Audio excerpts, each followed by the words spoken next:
Hi guys, so in today's blog, I just want to put it in a bit more in-depth response to Nick Winkleman's post in the Exos Facebook group. And before I start, by the way, I've got the most utmost respect for that guy. And if by the end of my career, know 5% of what he knows now, I'll be very, very happy. And he just posted a question. And again, I don't know kind of anything about where he wanted to go with the discussion, but he just said, what are your rehab techniques that you use? And that got me thinking, especially when I started my career in sport, and I was like, okay, here we go. I'm waiting to see now, a list of the usual suspect exercises. And I've really changed as the years went on, and the more experience I've got, I've started to go away from my Excel spreadsheets of 3 sets of 10 reps for, my big list of exercises to actually doing less with athletes. And I just want to explain today why I do less now, and I actually seem to be getting better results. And my kind of track record in especially rugby union and rugby league, I've been fortunate enough to rehab some pretty serious complex injuries and get all those athletes back successfully without them re-injuring or reoccurring. So, I'm very proud of my injury rates, and I don't say that in a cocky way, but just to let you know that actually I've been there, when the going got tough and head coaches were putting pressure on you and you had to deal with that athlete day in, day out, and his emotional reactions, that's very, very different to posting something on Facebook where you're seeing someone once a week, for 16, 20 weeks. And the first thing I would suggest is, do you understand your athlete's story? Okay, and Carl Morris, a performance coach who I've got none but the utmost respect for, and being very lucky to work with Carl, he talks about the story of the athlete. Do we actually understand where that athlete has come from, and especially his musculoskeletal and injury story?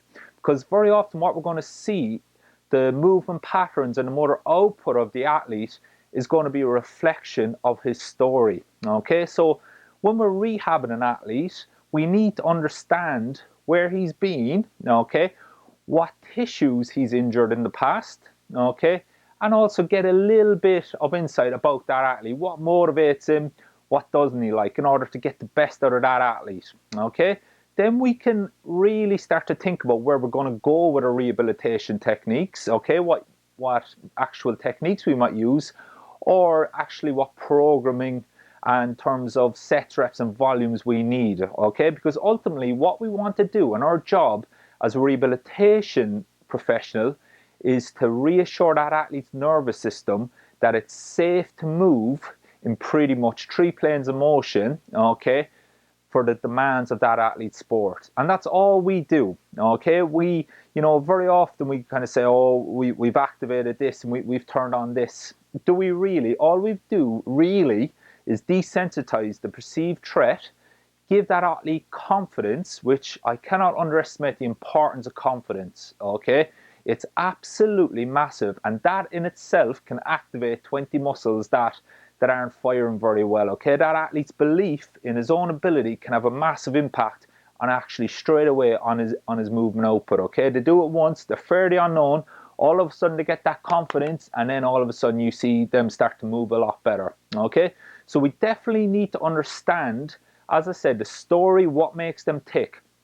Then we need to respect the pathology that we're rehabilitating. We definitely need to load it, okay, in 3 planes of motion so that they can decelerate, load, and then re-explode confidently, okay? Then we can use things such as our hands, we can use other parts of our bodies to either progress or regress the loading quite easily, so that on a given day, if your planning, your nice Excel spreadsheet doesn't go to plan and the athlete isn't as successful as he needs to be on any given day, instead of him getting frustrated, we can understand the reaction that the body does, okay, by using our hands to either accelerate or to decelerate the motion going through the joint, to then ensure that that athlete actually can be quite successful on any given day. So the most frustrating thing for an athlete, okay, is to fail. And what we don't want to do is we don't want them to fail too many times during the rehabilitation process. And that's very much why I don't like putting in black and white the plan.